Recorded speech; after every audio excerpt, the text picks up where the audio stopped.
When Sony came out with their WF-1000XM4 earbuds back in 2019, there wasn't really a lot of competition around, and these actually swept to the top of a lot of people's best true wireless earbuds list quite easily. Well, it's 2021. There are options aplenty for true wireless earbuds. But these, the WF-1000XM4, are back on top.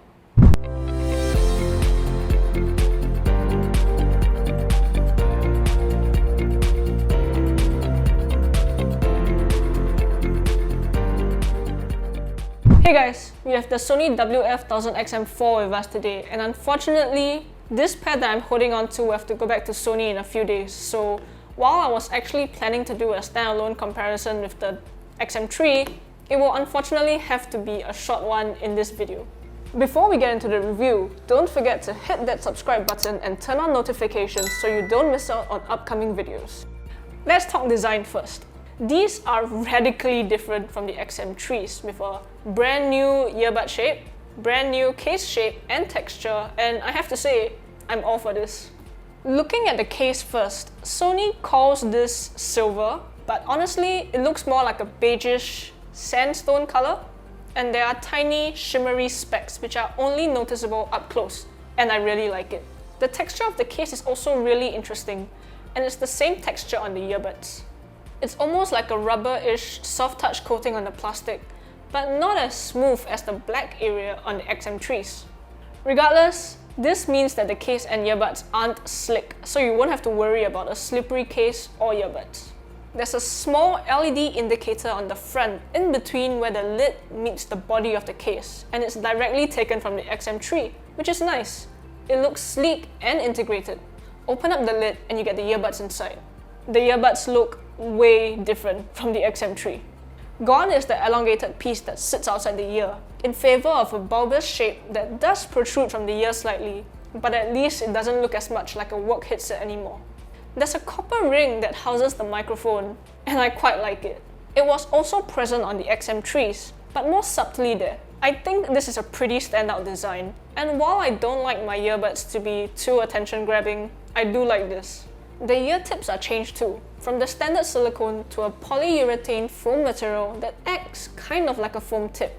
Now, I've used standard Comply foam tips in the past, and yes, they do help with noise cancellation, but they break down a lot faster than a silicone ear tip, and don't get me started on how easily earwax gets stuck on those. These though seem better in the fact that they don't feel or look quite as porous as a normal foam tip, and in the days that I've had and tried out the XM4s, I actually haven't noticed much ear dust or earwax getting stuck onto the tips, which is nice.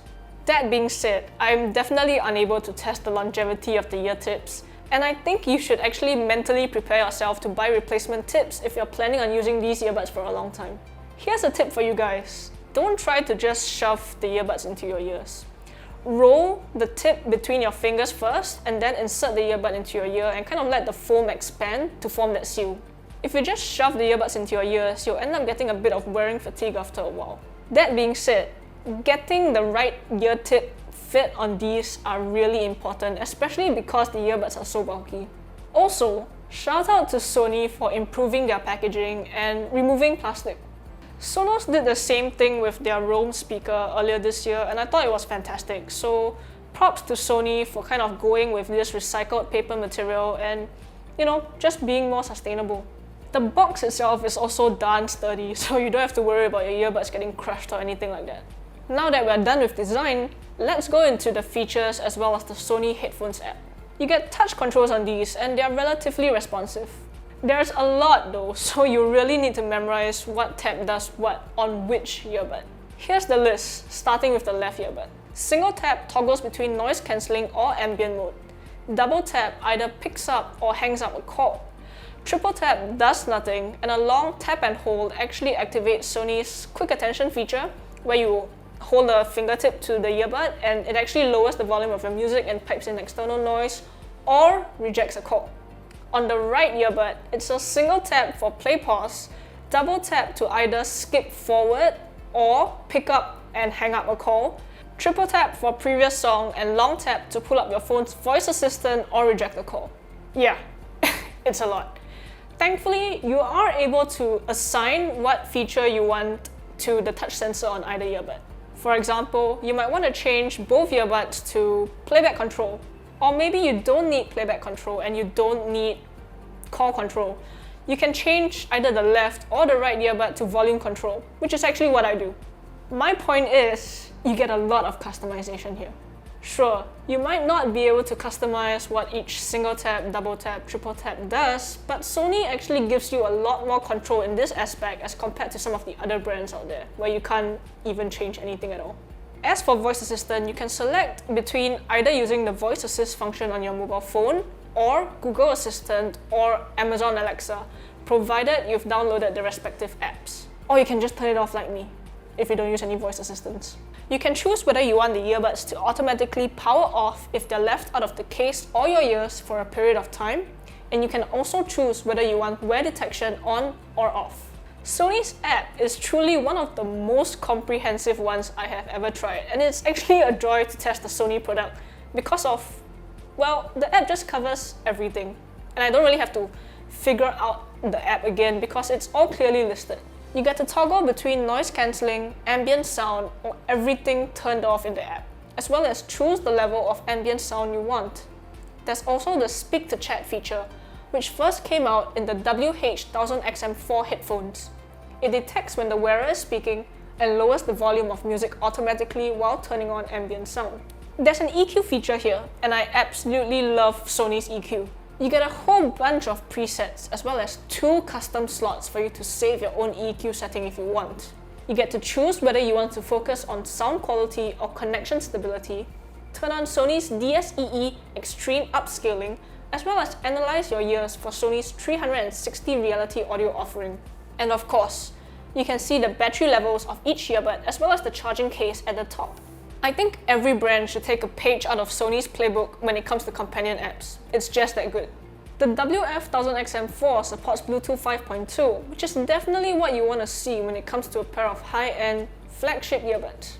Bluetooth 5.2 allows for higher data transmission at lower power consumption, which should theoretically mean that you should get better battery life out of your earbuds, even when audio is streaming at higher quality. Speaking of higher quality, LDAC now comes to the WF-1000XM4, which is nice. You still get your standard SBC and AAC codecs, which is, pretty par for the course, but unfortunately, there's no multi-point connectivity here. After seeing it come to the WH-1000XM4 headphones, I thought that Sony would actually include them in these earbuds, but guess not. Battery life though has definitely been improved. You now get 8 hours of battery life with ANC turned on and a whopping 12 hours with ANC turned off. There are also 2 charges in the case for a total of around 24 hours, which is actually quite in line with what the XM3 offered.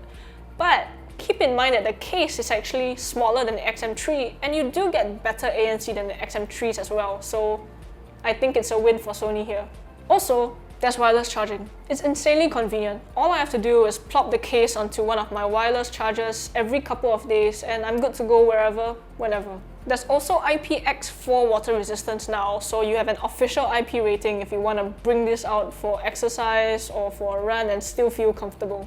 There's honestly a lot that I can say about ANC with these earbuds, but to sum it all up, it's amazing. I have to throw a disclaimer in here that I actually haven't tried out the Bose Quiet Comfort earbuds, and apparently a lot of people say that it's neck and neck with the XM4s, but for me, these are the best. Forget about the AirPods Pros or the Samsung Galaxy Buds Pros or whatever other earbuds that you might be considering for ANC, because these are at the top, and if you're looking for the ultimate ANC performance, this is it. Just a quick note here about the microphones. I already mentioned that there's one on the outside in the copper ring, but there's actually also one on the inside, which kind of monitors the sound inside of your ear. So this is basically a feed-forward feedback system where both mics work in tandem to kind of really effectively cancel out noise, and it works really, really well. When it comes to voice calls, the XM4 is definitely going to be better than the XM3 because the XM3s were actually pretty horrendous when it came to calls. And while nobody is going to be like, wow, you sound incredible on the XM4s, nobody is really gonna complain that they can't hear you clearly either. Sony has included a bone conduction sensor in these, which is supposed to kind of help pick up your voice better. I'm not sure if it really makes a huge difference, but it kind of all adds up to the overall call experience, so yeah. Okay, enough of all that. Let's move on to the sound. I love the Sony sound. I have to say it up front. I loved the XM3s when they came out, and I love the XM4. There's just something about the Sony sound that's really musical and engaging, and it just makes me really enjoy listening to music on them. I did most of my testing with the EQ off, but from time to time I did put on the bright EQ, which is actually my pick out of all that Sony has to offer. Songs with strong bass lines like The Hills by The Weeknd or Billie Eilish's Bad Guy are such a pleasure to listen to on the XM4. You get that clear, impactful, textured bass that seemingly can do no wrong. I never noticed any distortion or muddiness even when jumping from pop to rock to metal or even EDM music. This accuracy also translates up into the mids and highs. You get a beautiful airiness and excellent separation even when listening to busy tracks. It's just a really well-controlled sound that I think is even better than the XM3 because vocals sound even more natural on the XM4, and the bass is improved slightly as well, with just a bit more texture and edge compared to the XM3s. So, on to the quick comparison with the XM3s. Let's see. Battery life, the XM4s win, 8 hours to 6. Features-wise, there's more in the XM4, despite the glaring omission of multi-point connectivity. So if you want LDAC support, better ANC, better battery life, all of that, you'll have to go with the XM4s. For people who are doing a lot of calls, the mics on the XM4s are better than the XM3s, of course, because I honestly think that the mics on the XM3 are pretty much at the bottom of the barrel right now in 2021 compared to all the other earbuds like the AirPods Pros and stuff like that. Sound quality is actually really close between the two because, I mean, they're both from Sony, they both have the Sony sound, but the XM4s kind of just edge out the XM3s by that little bit. Price-wise though, the XM4 comes in at $279.99 US or 379 Singapore dollars. It's pricey. It's also a good $50 US or so more expensive than the XM3 was at launch. Honestly, if I was on the lookout for a pair of new earbuds, I would actually go with the XM4s simply because it has better ANC and it's more future-proof in a sense. But if you're on a budget or if you just want something that works and still has good sound and good ANC, the XM3s are actually still a really good option in 2021. Because honestly, the ANC and the XM3s were holding up pretty well to newer offerings even before the XM4 came out. And if you enjoy the Sony sound like me, well, then either works. Anyway, those are my thoughts on the Sony WF-1000XM4. If you guys have any comments or questions, leave them down below. Don't forget to subscribe to us and like this video. Till the next one, see you guys!